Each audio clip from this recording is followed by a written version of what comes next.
यो निरन्तर रूपमा बगिरहेको ठाउँ कुन ठाउँ हो हजुरले थाहा पाउन सक्नुहुन्छ। हेर्नुहोस् यहाँ चाहिँ पानी बगेको छैन, एउटा धारामा एउटा चाहिँ पानी भएको छ। अनि पहिले हामी सानो हुँदा यी धाराबाट हामी पानी भर्ने अनि त्यसपछि त्यहीँबाट हामीले नुहाउने कार्यहरू गर्दथ्यौँ। अनि यो ठाउँ चाहिँ दाङघराई 2 स्थित रामपुर भन्ने ठाउँमा पर्दछ। यहाँ चाहिँ हामीले यो धारालाई मलुके धारा भन्ने भन्ने चाहिँ नाम रहेको छ। यो कसरी रहेको हो त्यति मलाई थाहा चाहिँ भएन। एउटा पाइली धारा चाहिँ कृत्रिम, फेरि अर्को नयाँ धारा थपिएको छ, प्लास्टिकको पाइपबाट धारा आएको छ।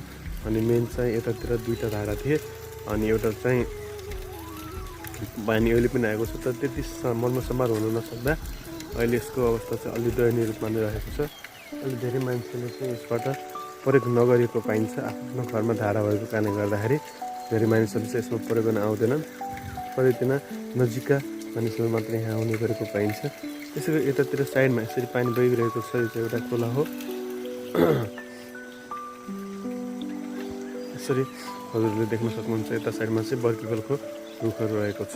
अब हामी यहाँबाट निस्किँदैछौँ। फेरि अन्तिम पटक हेर्नुहोस्, यो धारामा पानी आएको छैन, साथै नजिक रहेको यो धारामा मात्र आएको छ। म सम्झनाको लागि भन्दैछु, पहिले चाहिँ यी 2टी धाराबाट एकदमै ठुलो मात्रामा पानी बग्ने गर्दथ्यो। अब अहिले चाहिँ यहाँ मर्मसम्म नहुँदाको कारणले गर्दाखेरि बाटो चाहिँ यस्तो छ, यहाँ चिप्लिने डरहरू पनि छ, अलिकति झासहरू पनि बढी छ। तर यता अर्को एउटा चाहिँ धारा निर्माण गरिएको छ। यता साइडतिर देख्न सक्नुहुन्छ, हजुर म देखाउन गइरहेको छु। यो हामी माथि साइडबाट गएँ, यो धाराको पाइप भयो। त्यसै गरेर धारा चाहिँ तपाईँको यो धारा रहेको छ। Thank you guys for watching my video. Please subscribe.